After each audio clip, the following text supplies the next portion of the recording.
নারায়ণগঞ্জের সোনারগাঁও উপজেলার খিদিরপুর বড়বিটা এলাকায় মাদকের বিক্রিতে বাধা দেওয়ায় যুব সমাজের বিরুদ্ধে গণমাধ্যমে মিথ্যা অপপ্রচার চালানো এবং থানায় মিথ্যা অভিযোগ দায়েরের অভিযোগ উঠেছে। বিস্তারিত থাকছে আক্তার হোসেনের প্রতিবেদনে। 14 আগস্ট বৃহস্পতিবার সকালে সাদিপুর ইউনিয়নের 3 নম্বর ওয়ার্ডের খিদিরপুরে স্থানীয় যুব সমাজ এবং এলাকাবাসী একত্রিত হয়ে প্রতিবাদ সভা ও বিক্ষোভ মিছিল করেন।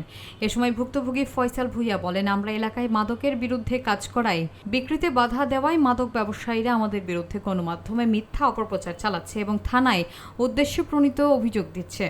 আমরা এই কার্যক্রমের তীব্র নিন্দা এবং প্রতিবাদ জানাই। যত বাধা বিপত্তি আসুক, মাদকের বিরুদ্ধে আমাদের আন্দোলন অব্যাহত থাকবে। প্রতিবাদ সভা এবং মিছিলের সময় খিদিরপুর, বড়বিডা, নয়াপাড়া, মৈকুলি সহ আশপাশের গ্রামের স্থানীয়রা অংশ নেন। তারা মাদক বিরোধী কার্যক্রমে একাত্মতা প্রকাশ করেন এবং প্রশাসনকে দ্রুত ব্যবস্থা নেওয়ার আহ্বান জানান। এখন আমরা শুনতে পাচ্ছি যে তারা বিভিন্ন ভাবে তারা মাদক খাবার বিক্রি করতেছে।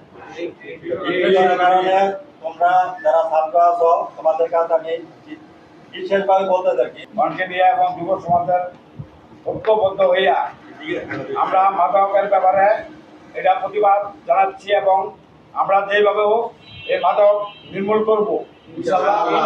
আমি আফেলাফও আসছিলাম, আমি কিছু জানি না, আমার ভয় দেখায়া কয়েছে কাজা ঝগড়া আমি কিছুই জানি না। আমার বাসায় থেকে আই না, আমরা এটি বলাইছি এই যে লোকমান বলা তাসের লোকমান।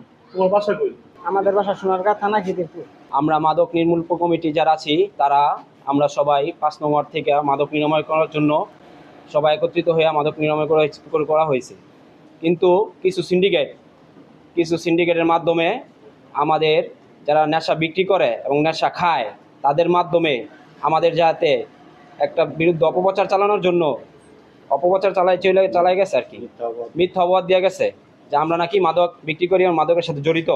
কিন্তু আমরা মাদক এলাকাবাসী সবাই জানে, আমরা মাদক টোটালি 24 ঘন্টা আলটিমেটামের মাধ্যমে টোটালি সব মাদক নির্মূল করা হয়েছে। এই জন্য যারা আমাদের মাদক পুনরুদ্ধার করার জন্য যারা এই চেষ্টা প্রচলন চালা যেতেছে তাদের প্রতি আমরা তীব্র নিন্দা ও প্রতিবাদ জানাচ্ছি। আমরা বিগত কয়েকদিন আগে মাদককে চিরতরে নির্মূল করার চেষ্টা করেছি, অধিকাংশই নির্মূল করতে আমরা সক্ষম হয়েছিলাম।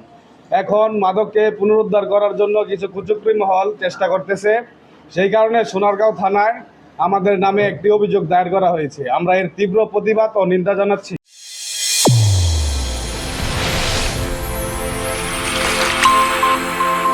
চ্যানেল A1 হৃদয়ের স্পন্দন।